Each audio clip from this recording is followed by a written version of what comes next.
बहू, आज फिर से तुम रात का बचा हुआ खाना खिला रही हो। कितनी बार कहा है तुमसे कि रात को इतना खाना मत बनाओ कि सुबह तक चले। माँ जी, आपके बेटे मुझे इतना पैसा नहीं देते कि मैं चार चार समय का खाना बनाऊं। अब जो है जैसा है वही खा लो। बहू, मेरा बेटा कम कमाता हो या ज़्यादा, लेकिन इस घर में ज़रूरत का सारा सामान रखता है। तू फालतू की बातें मत किया कर और थोड़ा दिल बड़ा रखा कर। माँ जी, दिल बड़ा करने से कुछ नहीं होता, जेब बड़ी करनी पड़ती है। अब आप जल्दी से खा लो, गरम करके लाई हूँ, ठंडा हो जाएगा खाना। अनुराधा खाना खा लेती है। थोड़ी देर बाद अनुराधा की पड़ोसन आती है और उससे बात करने बैठ जाती है। तभी अनुराधा अपनी बहू से कहती है, बहू, हमारे घर मेहमान आए हैं, जाकर चाय बनाकर लाओ।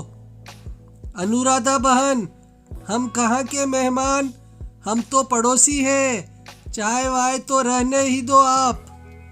अरे बहन, इतने दिनों बाद आई हो तो मेहमान ही हुई ना आप। अब आई हो तो बिना चाय पिए नहीं जाने दूंगी। अरे जा बहू, चाय बना कर ला। पता नहीं क्यों माँ जी सबको बुला बुला कर चाय पिलाती है। इन्हें पता ही नहीं कि कितनी महंगाई हो रही है। अरे, इन्हें चाय पीने का शौक है तो यह क्यों नहीं चली जाती किसी के घर चाय पीने के लिए। थोड़ी देर बाद आरती चाय बनाकर लाती है। चाय देखकर अनुराधा और पड़ोसन दोनों के होश उड़ जाते हैं। अनुराधा गुस्से से अपनी बहू से कहती है, बहू, क्या हुआ है तुझे? ये काली चाय बनाकर क्यों लाई? इसमें दूध क्यों नहीं डाला? माँ जी, आपको पता तो है दूध कितना महंगा है, इसलिए मैं दूध कम ही लाती हूँ। अब घर में दूध नहीं होता तो क्या करती मैं, इसलिए बिना दूध की चाय बना दी मैंने। अरे बहू, बाजार से दूध ले आती या मंगवा लेती। माँ जी, दूध लाने के लिए पैसे भी तो होने चाहिए ना। मुझे ही पता है मैं कितनी गरीबी में दिन काट रही हूँ। आपका क्या है, बैठकर हुक्म चला देती हो। वैसे माँ जी, ये काली चाय सेहत के लिए बहुत अच्छी होती है। सास बहू की बात सुनकर पड़ोसन को बहुत अजीब लगता है। बहन जी, आप परेशान मत हो, मैं फिर कभी चाय पी लूँगी, अभी चलती हूँ मैं। अरे बहन जी, रुकिए तो। नहीं अनुराधा जी, मैं बाद में आऊँगी, अभी चलती हूँ मैं। पड़ोसन वहाँ से चली जाती है। अनुराधा को अपनी बहू पर बहुत गुस्सा आता है। बहू, अगर तू ऐसे ही लोगों के सामने गरीबी का नाटक करेगी तो कोई भी नहीं आएगा यहाँ पर, ना कोई रिश्तेदार, ना कोई पड़ोसी।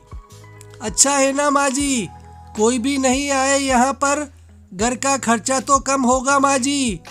अनुराधा और आरती बहस कर ही रही थी कि तभी वहाँ पर अनिल आकर कहता है, आरती, तुम क्यों दिमाग खराब करती हो? चार चार दिन का बचा हुआ खाना लंच में पैक करके दे देती हो, कब सुधरोगी तुम? तो क्या करूं, फेंक दूं खाना? अरे, फेंकने के लिए कौन बोल रहा है? तुम रोज खाना बनाया करो, थोड़ा थोड़ा और ताज़ा खाना बनाया करो, फेंकने की ज़रूरत ही नहीं पड़ेगी। और इतने दिन के रखे पुराने खाने से तबीयत भी खराब हो जाती है। इतनी गरीबी है घर में और तुम बादशाह वाले ख्वाब देख रहे हो। रोज अच्छा खाना खाना है। सैलरी देखी है अपनी? आरती, मैं अच्छा खासा कमा लेता हूँ और कम से कम इतना तो कमा ही लेता हूँ कि इस घर में रह रहे लोगों का पेट अच्छी तरह से पाल सकूँ। रहने दो, अब बोलो मत कुछ, चुप ही रहो। माँ, कल से आप ही खाना बना देना, मैं 4-4 दिन पुराना खाना नहीं ले जा सकता ऑफिस। अगले दिन से अनुराधा अपने बेटे के लिए खाना बनाने लगती है।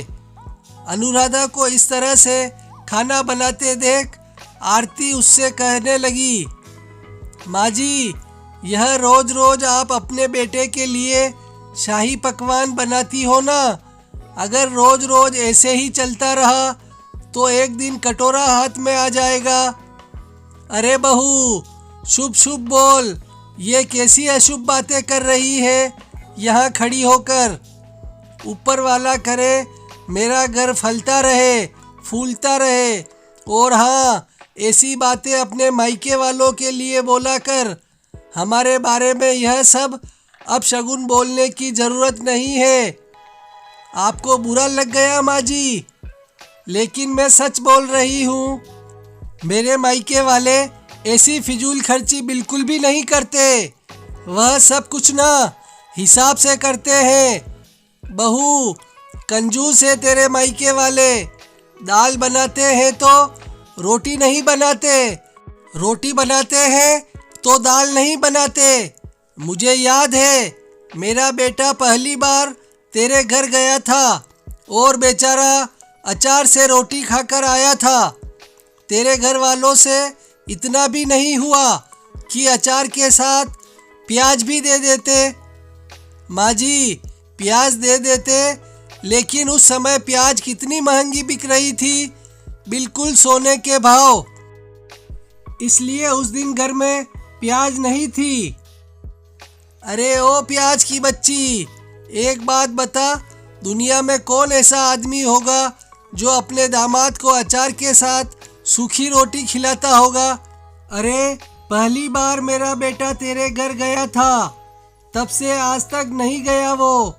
इस तरह अनुराधा और आरती में बहस होती है। अगले दिन आरती अपने घर के बाहर खड़ी हुई थी, तभी वहाँ अनार बेचने वाला आया। मोहल्ले की सभी औरतें अनार खरीदने लगी। तभी एक औरत ने आरती से कहा, अरे आरती, तू वहाँ क्यों खड़ी है?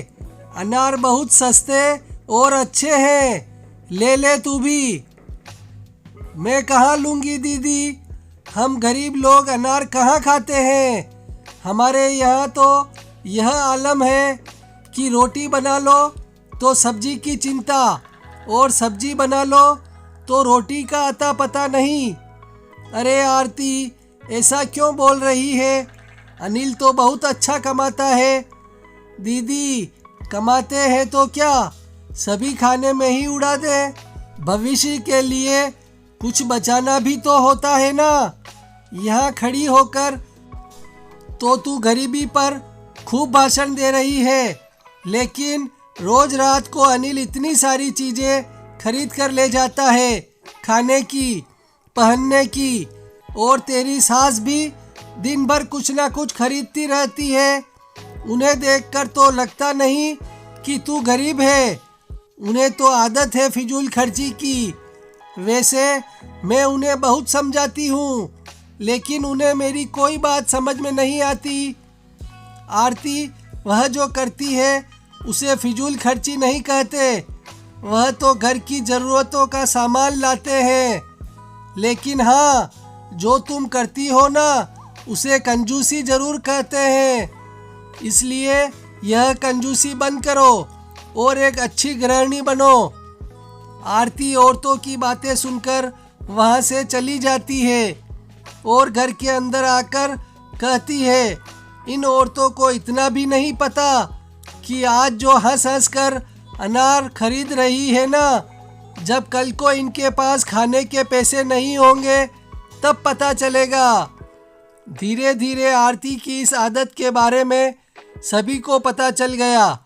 इस बात से परेशान होकर अनुराधा ने अनिल से कहा, अनिल, तेरी बीवी ने तो सारी दुनिया के सामने हमें गरीब बना दिया। सच बोल रही हूँ मैं, इतनी महागरीब बहू मैंने पहले कभी नहीं देखी। माँ आरती की इस आदत से तो मैं भी बहुत परेशान हूँ। समझ में नहीं आ रहा क्या करूँ। बेटा, ये ऐसे ही मेरी इज्जत का जनाजा कब तक निकालती रहेगी? हमें कोई ना कोई ठोस कदम उठाना ही होगा। माँ, इस बात से बचने का बस एक ही तरीका है कि हमें इससे भी ज़्यादा गरीब बनना होगा, तभी कुछ हो सकता है। अब अनिल और अनुराधा ने अपनी बहू को सबक सिखाने की ठान ली।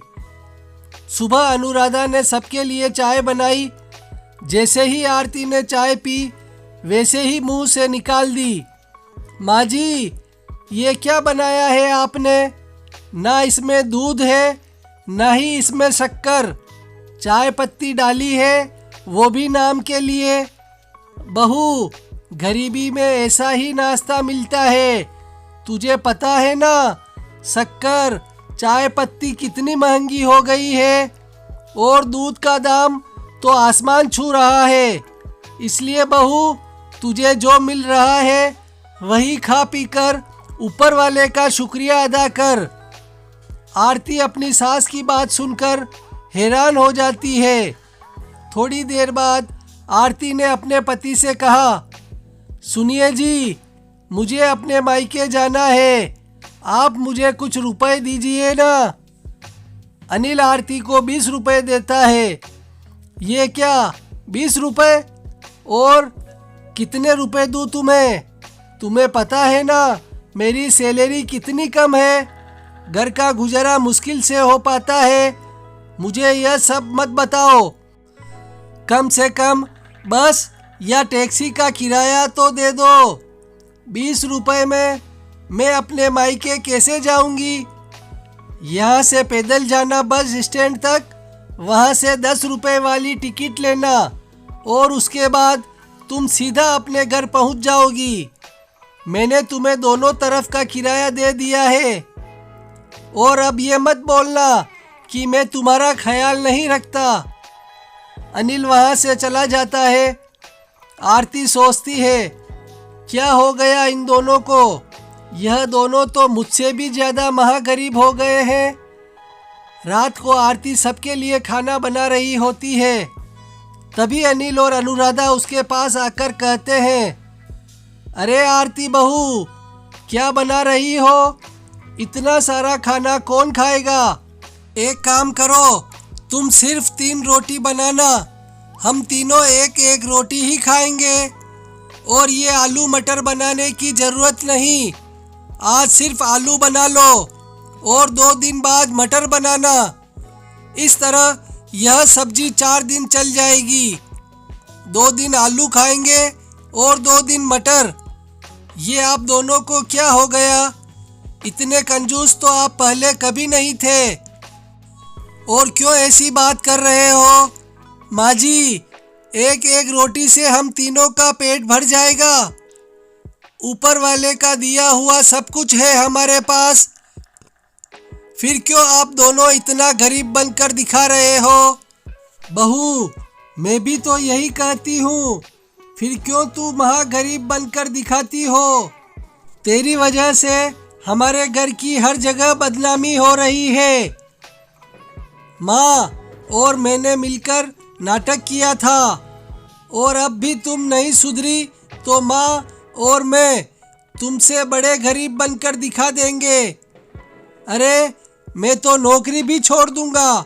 दोनों की बात सुनकर आरती चुप हो गई। उसने दोनों से वादा किया कि वो आगे से कभी गरीब बनकर नहीं दिखाएगी। अब आरती अपने मोहल्ले वालों, रिश्तेदारों और दोस्तों के बीच अपनी और अपने परिवार की छवि सुधारने की कोशिश कर रही है।